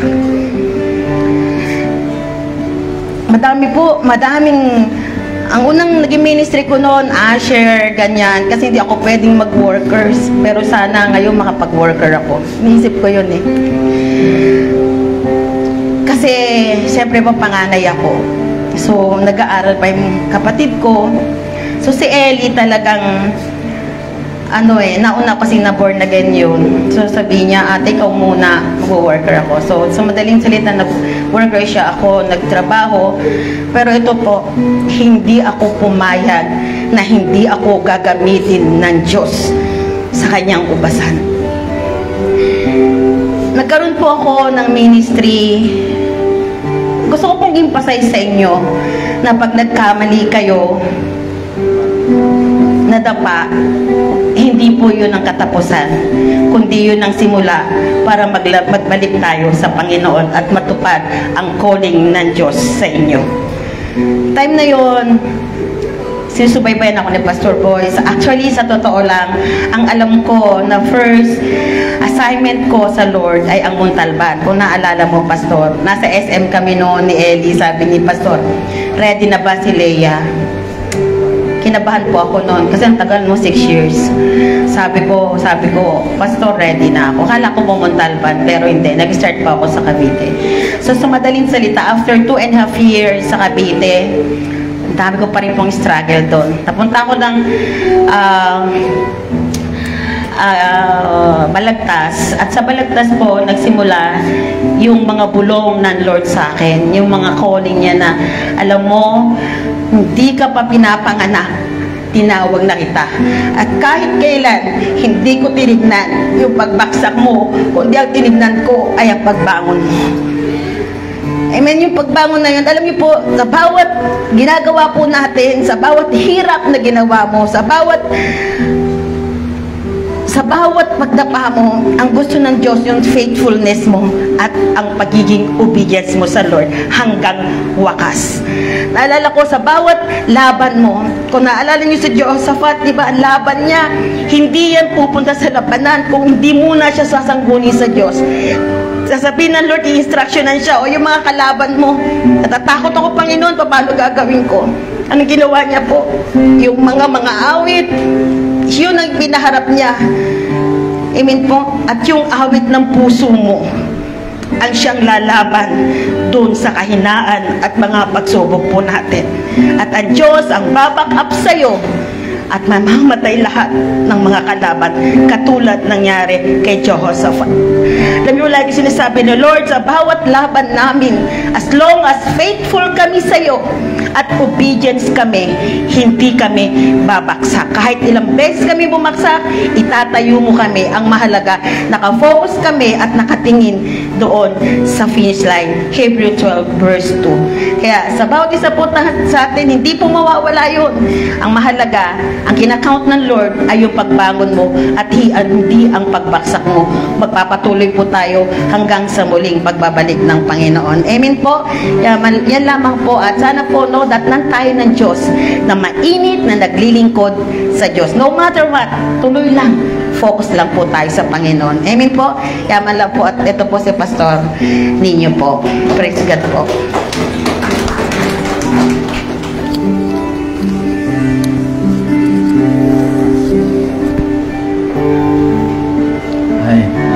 Dagdagan ko rin po yung kasi habang naririnig ko po yung patungkol doon sa bata kanina, may narinig akong isang bagay hindi, nabanggit ni Pastor Adriana kanina, hindi pwedeng nung nilatag ng Diyos yung pangailangan, hindi pwedeng yung bata lang, kasi parang pagka may ginagawa ang Panginoon noon, pagka nagtuturo yan, maghapon pero hindi pwedeng isa lang yung meron doon, hindi pwedeng yung bata lang. Maring hindi enough, kasi nga sabi ng Lord, kulang, kailangan pakainin sila. Ibig sabihin, hindi enough yung pagkain, pero hindi ibig sabihin na yung bata lang ang meron doon. At doon sa need na yun, doon sa pangailangan meron nakarinig. Pero buti na lang mayroong isang bata na tumugon. At sa pagtugon niya, nakagawa ng himala ang Panginoon. At ang sabi niya, narinig natin kanina, yung pagpapalay na ibalik sa kanya. Tama po ba? Naalala nyo rin po sa Pilipos. Nung sinabi ni Pablo, sabi niya, hindi nyo ako nakakalimutan. Nagpapatuloy kayo kahit saan na ako, nalipat na ako. Pero nandito pa rin, tuloy yung pagsuporta nyo sa manggagawa. At dahil yan, sabi ng Bible, at buwat sa kayamanan ng Diyos na di maubos-ubos, ibibigay niya yung ibig sabihin, kapag may ginagawa ka sa Panginoon, yung ginagawa mo sa Panginoon, hindi nakakalimutan ng Panginoon yan. Amen po. Pag may need, at pag may tumugon, makakakilos ang Lord. Ulitin ko po, kapag ka may pangangailangan, merong needs, at pag may tumugon, kasi kung yung needs na yan, at walang, nandito ako, Panginoon, kung hindi siguro nagsabi yung bata ng Lord, nakita, nag-ikot yung mga siguro yan, nag-ikot yung mga disipulo niya. Meron isang bata na willing. Ngayon, isa pa. Paano natin malalaman? Kasi nasa huling panahon na tayo. Sabi ng Bible pa rin, sabi ng Panginoon Jesus, manalangin kayo sa Ama. Bakit? Maraming anihin. Ngunit, konti ang manggagawa. Manalangin kayo sa Ama, sabi niya, na magpadala siya ng mga manggagawa. Ibig sabihin, pakisabi sa katabi, may pangangailangan, wala.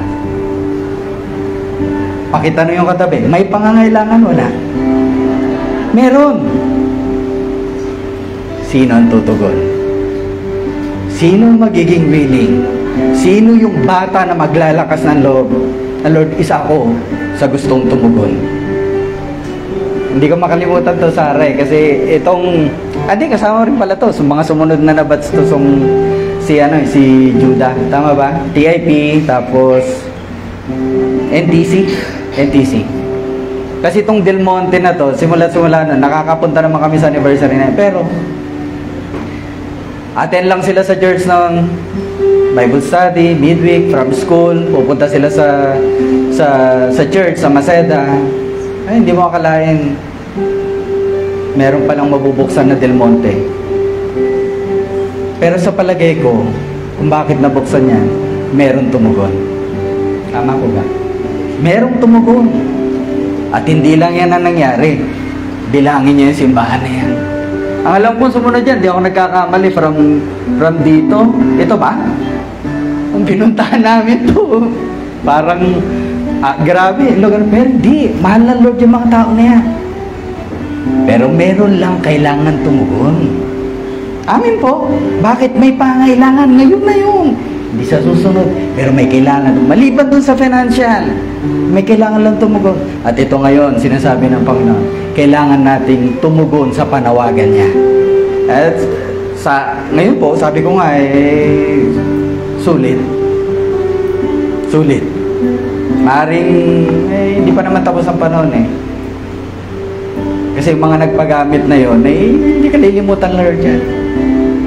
Amen po. Ngayon, sa atin, yan, tanungin nyo, siguro sa akin din, nagsimula pa ako rito. Hindi ko na isisiris po. Simula ako rito nung napadpad 1999. Pero naturuan po kami noon ni Pastor Boy, hindi kagad sa pulpito. Ang soul winning namin, Luneta. Doon kami tuturuan. Every Friday o Saturday yata, basta wala nang pasok, punta tayo Luneta. Anong gagawin? Malay ko, hindi ko alam. Basta may nagtaya lang din sa akin. Doon kami mag-share. Nakakaya. Pero bandang huli nakuha po ba natin? At isa pa, trinain kami sa Bible study. Ulitin ko, hindi agad sa harapan. Bible study saan? Sa school kung nasan ka nandun. Sino yung estudyante? Ang sabi niya sa amin, huwag kayong mananahimik. At hindi pwedeng, hindi malaman ng kaklase nyo na kayo ay born again. Sa school, sa trabaho, diyan kami nasimulan. Puro Bible study yan. Hanggang sa bandang huli, sa grace ng Lord, pinagkatiwalaan tayo ng Panginoon. Yes, hindi ganun kadali, pero sa tulong ng Lord, nakakayanan natin lahat. Sa grace ng Lord, makakayanan natin lahat. Amen po mga kapatid. Hindi sa sarili natin lakas, hindi sa sarili natin talino, kundi dahilan sa Kanya. Amen po. So magpatuloy tayo. Maaring iba nag-uumpisa pa lang, tuloy lang. Maaring iba nasa kalagitnaan, tuloy pa rin. Huwag kayo hinto. Bakit? Malapit na yung finish line. Nasabi nga ni Pastor kanina, na lagi ko naririnig darating yung time, wala nang church planting. Noong una, hindi ko mag-gets kagad yan. Wala nang giving, wala nang lahat, wala nang soul winning. Bakit? Babalik na ang Panginoon. Naharap tayong lahat sa Kanya. Sabi ng Lord, pag ready na, babalik ako, susunduin ko kayo. Kasi pinaghahanda ko kayo doon. Pero magsisimula tayo, nakikita natin ngayon ang pangailangan, sino ang tutugon? Sino ang tutugon? Nakuha po ba natin mga kapatid? Ngayon, hindi lang matatapos dito sa mga simbahan na yan. Dadami pa po yan. Hanggat merong tumutugon sa pangangailangan, makakakilos ang Panginoon. Amen po. So God bless you po. Happy anniversary po ulit sa ating lahat. Binabalik ko po kayo, Pastor.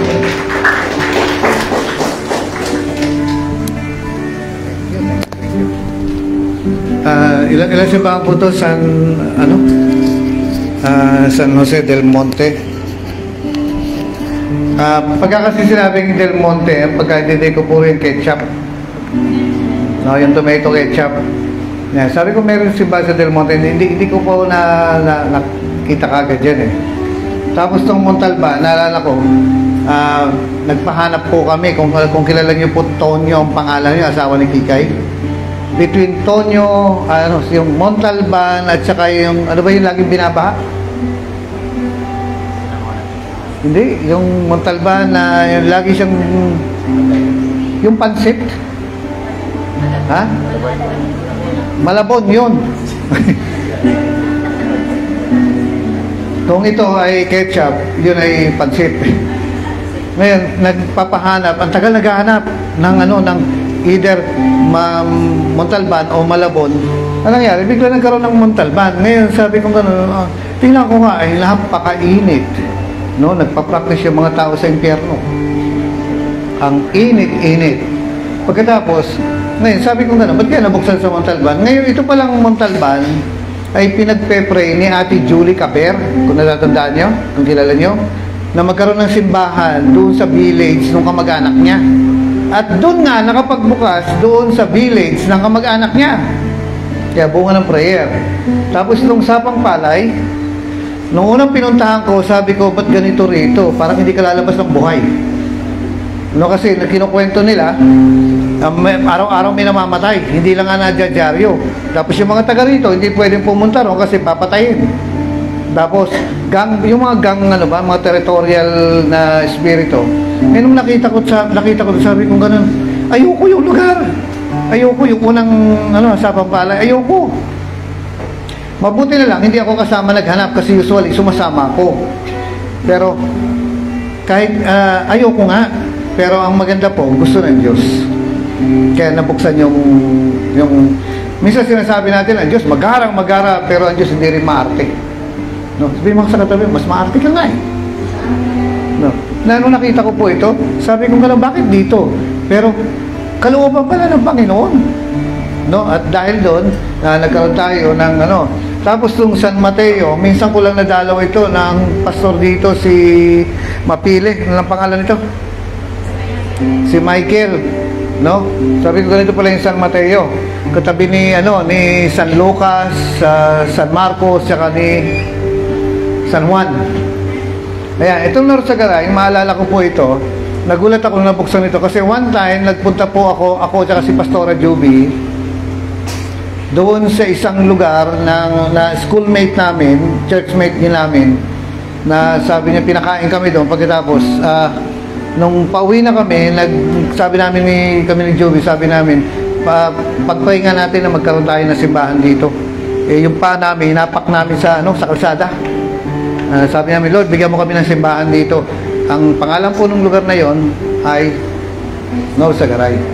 Kaya sabi ko, nung nabuksan na yung Norsagaray, sabi ko, prayer to, kaya kailangan lang may nagpe-pray eh. Ngayon, sino padadala rito? Yung tutugon sa pangangailangan, kasi sinabi ni Pastor Nino. Tapos ito po yung chocolate. Ano ito? O goya-goya. No, chocolate siya. Sabi ko, ano ba to? Bayan ba to o barangay?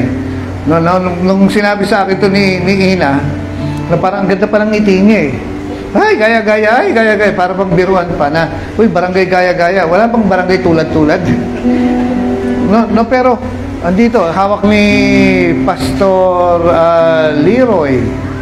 No, yung chocolate ito. Tapos, ano pa yung susunod dito? Ito, Santa Maria.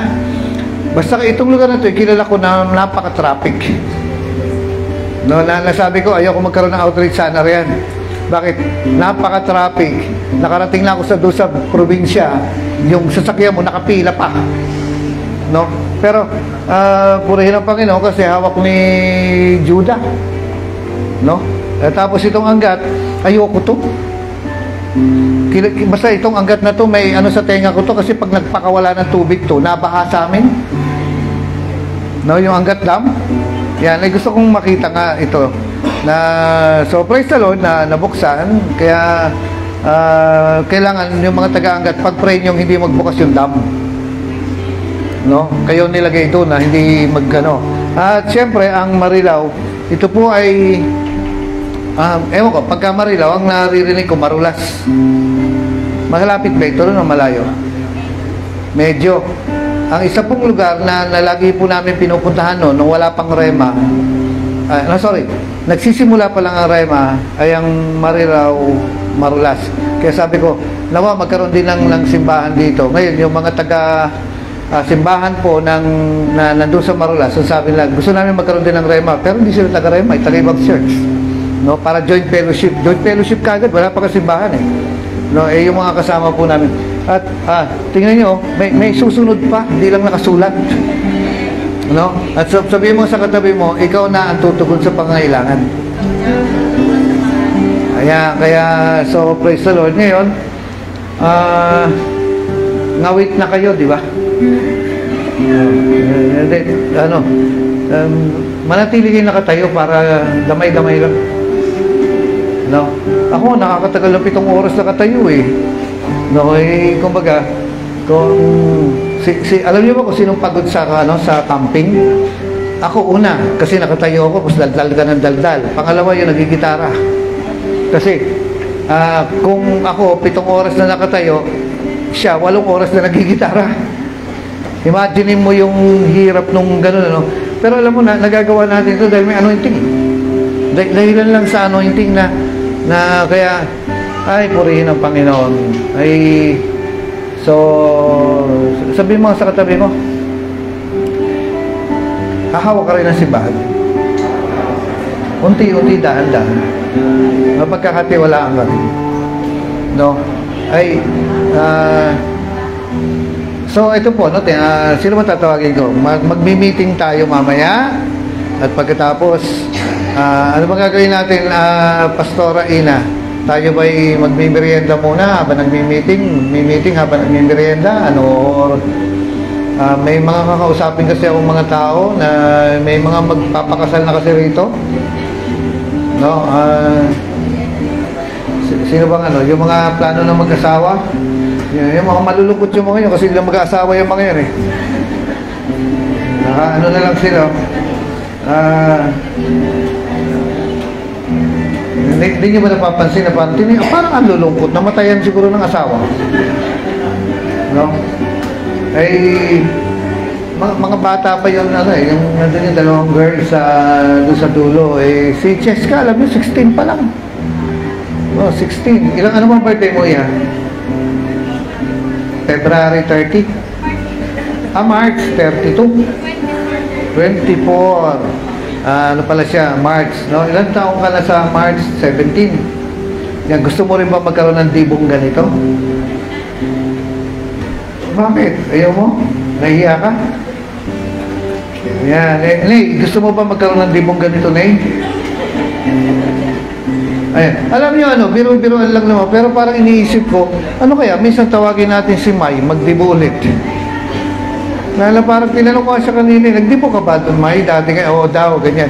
O kaya, pag lalaki ba, ilang taon ng dibo? 21. Iyayain natin si Joe.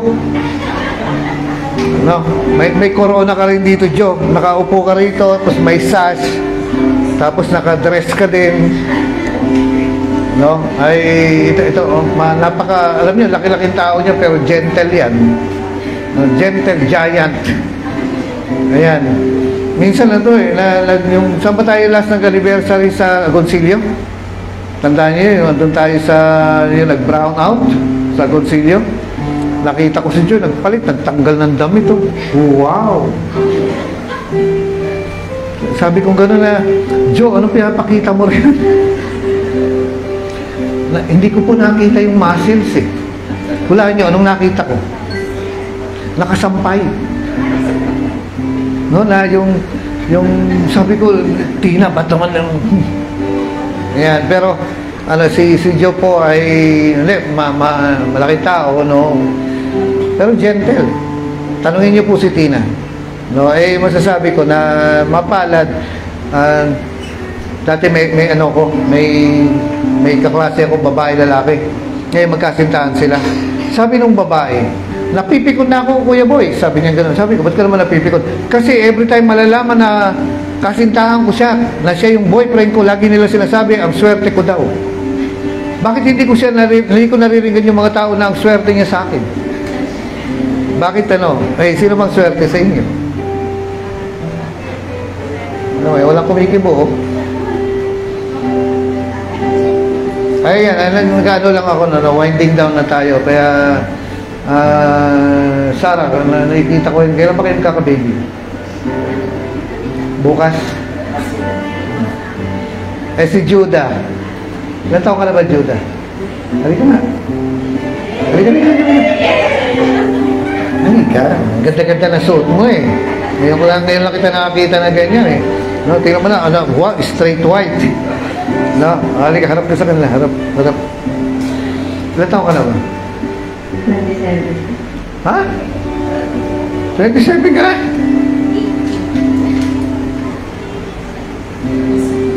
Sa NTC ka, di ba? 27 ka na pala, aba. Sabi nila, pagka 27, meron ka na lang 3 years.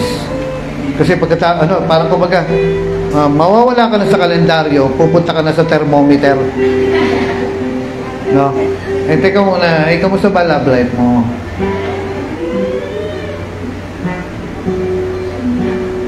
Speechless. Kamusta ba love life mo? Masaya po sa Lord. Ano ibig sabihin nun? po si Lord. Ha? Love ko po si Lord. Wala ba nang liligaw dito?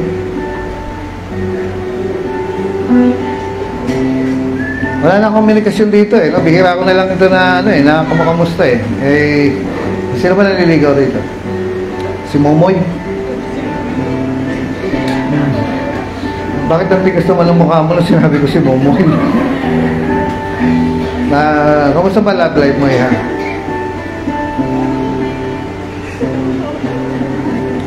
Kung wala kang masabi, ako na lang magsasabi. Gusto niyo? Ayaw yung sabihin ko eh. Sama ng tingin sa akin, dalawa sila ni Bal kanina eh. Ayan, may naliligaw ba kayo, no? Kay Pastora Judah? 27 ka na pala. Hindi ko, ano?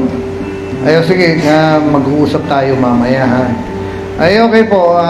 So, maraming salamat po sa ano nyo, sa suporta ninyo sa gawain